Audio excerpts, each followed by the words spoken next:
Have you ever wondered why some homes always feel clean and tidy, yet their owners never seem to complain about cleaning? No time, no energy, no motivation, and yet their homes stay calm and comfortable, as if that's just the way they're meant to be. The truth is, they don't clean more than you do. They have a few small habits, straightforward ones, that if done consistently can turn your home into a lighter, more peaceful place without needing too much effort. Today, I'm going to share 12 habits that completely changed the way I care for my home. And I believe they can change yours too, little by little. You'll hear about the 1-minute rule, which helps you tidy up the small things before they become a battlefield.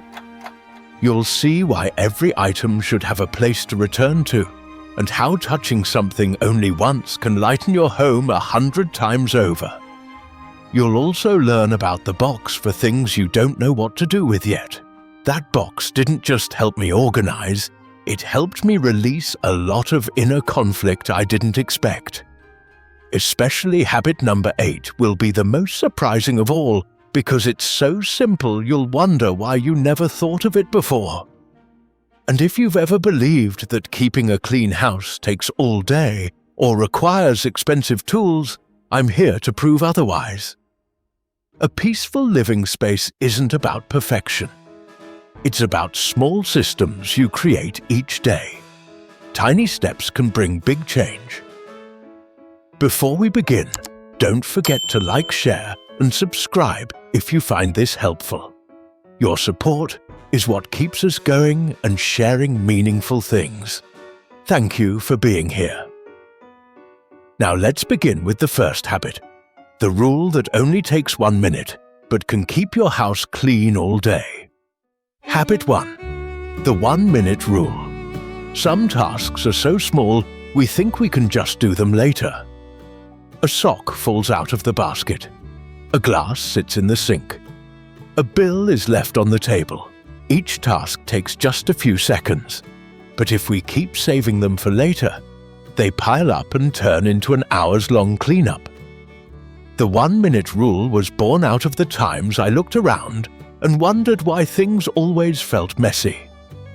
Then I asked myself a simple question: can I finish this in under 1 minute? If the answer was yes, I did it right away. No delaying, no excuses, no second thoughts. Pick up the sock and toss it in the washer. Rinse the glass right after drinking. File the bill into the right folder. Anything that takes under a minute doesn't even give you time to feel tired. And strangely, after a few days of doing this, I noticed my home didn't have any major clutter spots anymore. The usual dump zones like the kitchen counter, the sink and the dresser started looking clearer, neater, and easier to be in. I began to feel in control of my space again. No big plan needed, no new gadgets, just paying attention at the right time. This rule also works wonderfully for older adults, because it doesn't require strength or long periods of focus. 1 minute is enough to change the atmosphere without tiring you out. I call this the rule that stops mess at its roots while it's still small. And it's the rule that helps build a livable home, not just a home that looks clean once in a while. You can start today. Just ask yourself, can I do this in under 1 minute? If yes, do it now. One small action, but done many times, will surprise you with how much difference it makes. Habit 2. The temporary holding box. There are times when I can't deal with everything right away. A toy was left in the living room. A notebook someone forgot. A gift I don't know where to store. Instead of letting them scatter around, I place a small box in each room. These boxes are not to hide things, but to hold items temporarily when we don't yet know where they belong or don't have time to decide. Every night before bed, I walk through the house, open each box and return each item to where it belongs. It takes less than 5 minutes, but it keeps the entire home tidy all day. This box also gave me an unexpected benefit. When I noticed the same item ending up in the box again and again, I know it doesn't have a proper place yet. So I created one for it, simple and logical. Slowly, the number of items in the box goes down. Everyone in the house understands the rule too. When you don't know where something goes, place it in the box. When you have time, return it. No one feels pressured to deal with it right away, but nothing is left floating around. The box is a bridge between clutter and order. It lets us manage things slowly without feeling overwhelmed. It keeps things tidy without being stressful. And when used regularly, it keeps the home comfortable with very little effort. Habit 3. The I don't know box. There are things I'm unsure about keeping or letting go. An old notebook. A gift that doesn't suit me. A chipped ceramic mug. Every time I pick them up, I hesitate. Keeping them feels like clutter. Letting go feels like a loss. So I created a special box called the I don't know box. Every time I come across something like that, I don't force myself to decide. I place it in the box, I mark the date, and I set a reminder to revisit it in 3 months. When the time comes, I open the box. If I haven't thought about the item in the past 3 months, haven't needed it, haven't missed it, I let it go. But if I still feel connected to it, I keep it. This method helps me get past the tug-of-war between holding on and letting go. Sometimes we're not ready to decide. This box gives me space to think without adding to the mess. Gradually, I became more decisive, less attached. And more importantly, I stopped feeling guilty when letting something go. Habit 4. The 4-box matrix. Every time I need to declutter a drawer or a small cabinet, I use a simple sorting method. I divide everything into 4 groups. 1, things I use often and truly need. 2, things I don't use often but are valuable. 3, things I use often but are not that valuable. 4, things I don't use and don't value. Items in Group 1 go in the most accessible spots. Group 2 gets stored carefully, but is still reachable. Group 3 stays where it's convenient but not prominent. Group 4. I choose to let go. With this method, I don't get stuck when tidying. Every decision has a clear reason. I don't keep things just out of habit. I don't toss things out of emotion. I organize based on the true value each item brings to my life today. Each time I apply it, I feel a little lighter. No more regret, no more confusion, just clarity and confidence. My home becomes clearer too. Easier to find things, easier to live, and easier to breathe. Habit 5. 15 minutes a day. One big mistake I used to make was thinking that cleaning had to be done all at once, thoroughly and perfectly. So I kept waiting for the weekend. Then I'd feel tired, overwhelmed, and postpone it again. This week became next week, then next month. Until the house was truly messy and cleaning felt like a heavy burden. Then I learned to break it down. Just 15 minutes a day. I set a timer, chose one small area, and worked only for that amount of time. Monday, I wiped the kitchen counter. Tuesday, I cleaned the fridge. Wednesday, I vacuumed the bedroom. And so on, just a little each day. When the timer rang, I stopped, even if I wasn't finished. Strangely, cleaning no longer felt like a burden. It became part of daily life, like brushing my teeth, washing my face, or making tea.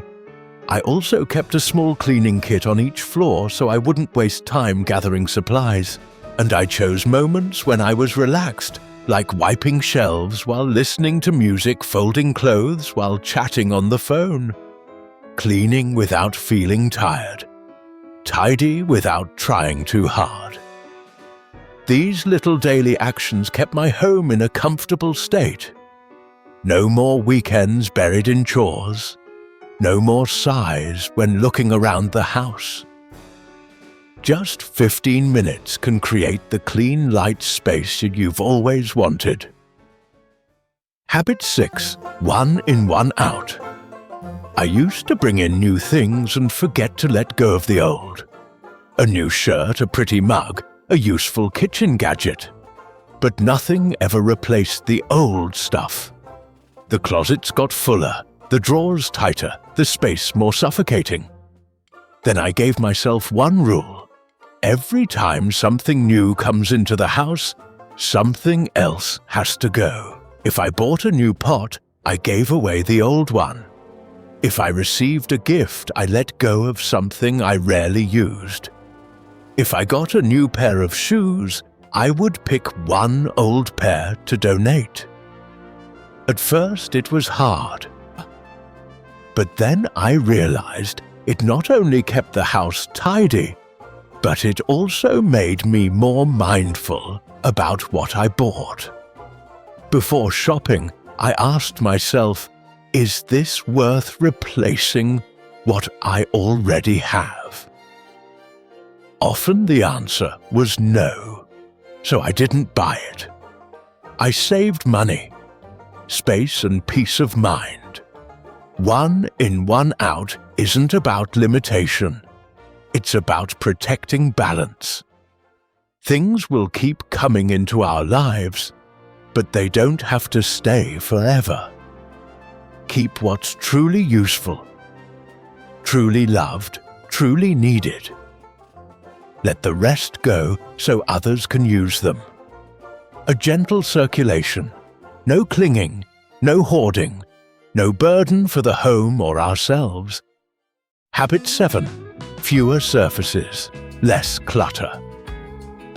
In every home flat, surfaces become landing spots for everything. The dining table turns into a pile of letters, magazines, napkins and salt shakers. The nightstand overflows with chargers, eye drops and cleaning cloths. The coffee table collects all the nameless things. I used to think the more surfaces the better, but in truth, empty surfaces make a space feel breathable.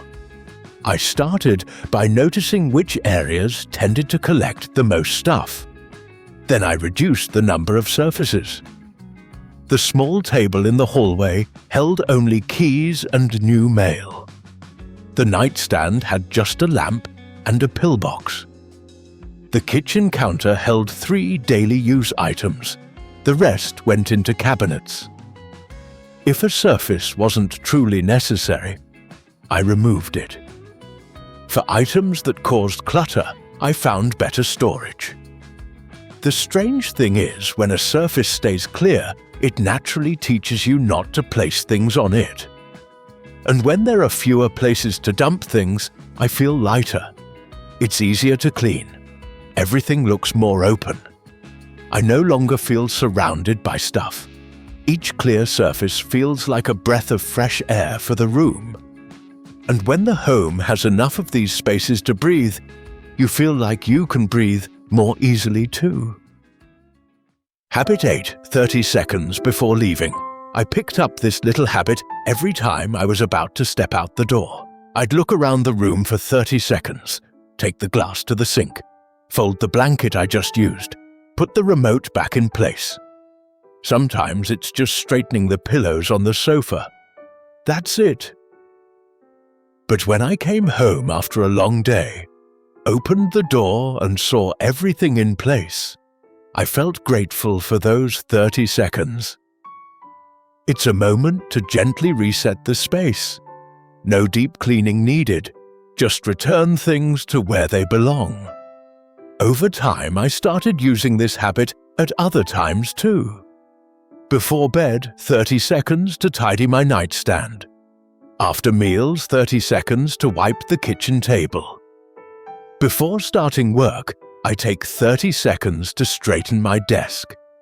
Each time was like a gentle restart, to stop myself from drifting into clutter, and to make every beginning or return feel comfortable. A tidy home doesn't come from grand cleaning sessions. It comes from small moments when you pause, look around, and do one simple thing for 30 seconds. Habit 9. A home for every item. One major reason a home becomes messy is that many things don't have a set place to live. Today the keys are on the dining table, tomorrow on the kitchen counter, the day after that in a jacket pocket. Then you waste time searching, lose patience, and feel like you've lost control of your space. I was like that too. Every time I needed a charger, a paper reading glasses, or the remote, it turned into a little treasure hunt. Until I started asking myself, why doesn't this item have a home? And if it did, where should that home be? I began with the things that got lost most often. A key hook near the door. A small box for chargers and earbuds under the TV shelf. A separate drawer for important documents sorted by color folders. In the kitchen, I placed things closest to where I used them. Cutting board and knives by the stove. Hand towels by the sink. Every item had a place to return to. My only task was to put it back after using it. At first, I had to remind myself often, but soon my hands just did it without thinking. And the amazing part was even the people I lived with started doing the same without needing reminders, because everything was clear and easy to remember. This habit didn't just save me time looking for things, it made the home naturally tidy. When every item has a home, putting it back becomes a simple act. No stress, no hesitation. The house becomes calm, and so do you. That little order is the foundation for the peace I feel every day. Habit 10. The weekly reset day. Sunday is the day I choose to bring everything back into order. No deep cleaning needed. Just a walk through the house, checking each corner. Empty the temporary holding box. Wipe the kitchen counter. Fold some clothes. Remove things that are no longer being used. Reorganize books and papers. Each task is small, but when done steadily, over 2 hours the house feels refreshed. No more undone tasks piling up. No more items drifting from room to room. One reset like this each week helps me stay tidy without feeling exhausted. More importantly, it lets me begin the new week with a lighter spirit, as if my space is already prepared to welcome me home. And I'm ready to move forward. Reset day isn't a chore. It's a gift I give to myself, so I can live in a place that's not just clean, but familiar and peaceful. Habit 11. Don't keep what you don't use. Some things sit quietly for months or years, but still take up space in our homes and our minds. A pot no longer used, a coat unworn since the winter 3 years ago, a half-read book you won't finish, an old tea set from a friend who moved away. I used to keep all of them with reasons that sounded valid. What if I need it? It was a gift, I'd feel guilty throwing it out. It doesn't take up much space. But the truth is, they take more than we realize. They take up room, require cleaning, and crowd our thoughts every time we have to choose between what matters and what doesn't. I started to change by giving myself one simple rule. If I haven't used, needed, or even thought about an item in the past year, then I can live without it. I applied this rule in the kitchen, in my closet, and on the bookshelf. Every time I decluttered, I gained more breathing room.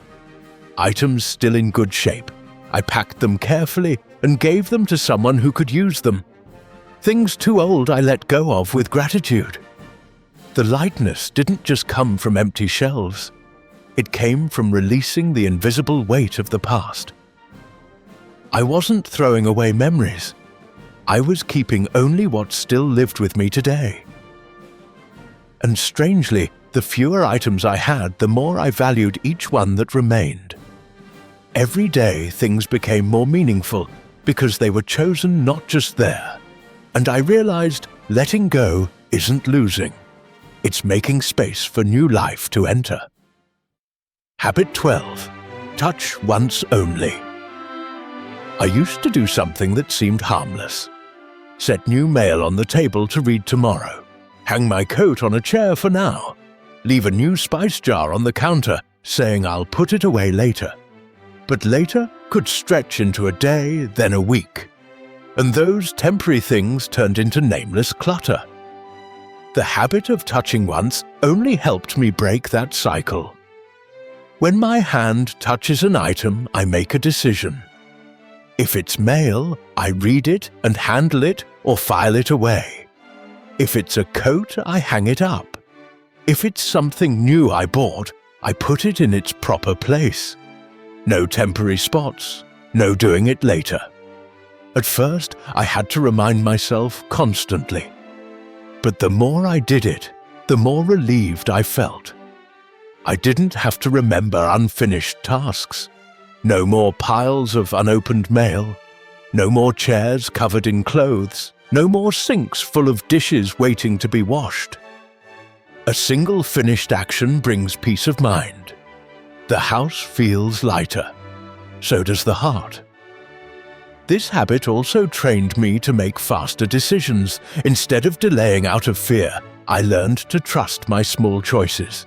And the miracle is, when each task gets done the first time you touch it, you end up with more free time.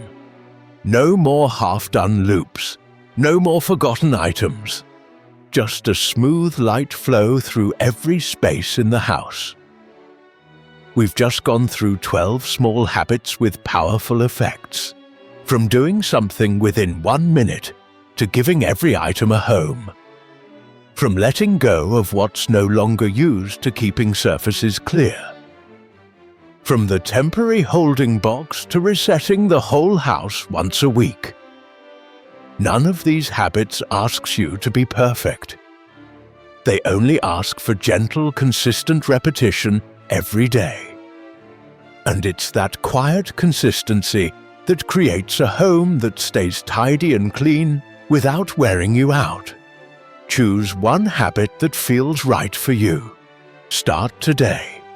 Don't wait until your house is too messy or your mind too overwhelmed. 1 minute, 1 box, 1 corner is enough to make a difference. Because a home worth living in isn't about how beautiful it looks. It's about how it helps you feel safe, supported, and at ease each day. Thank you for watching until the end. If you found this helpful, please like, subscribe, and leave a comment so we know you're there. Your support means the world to us. See you again in the next video.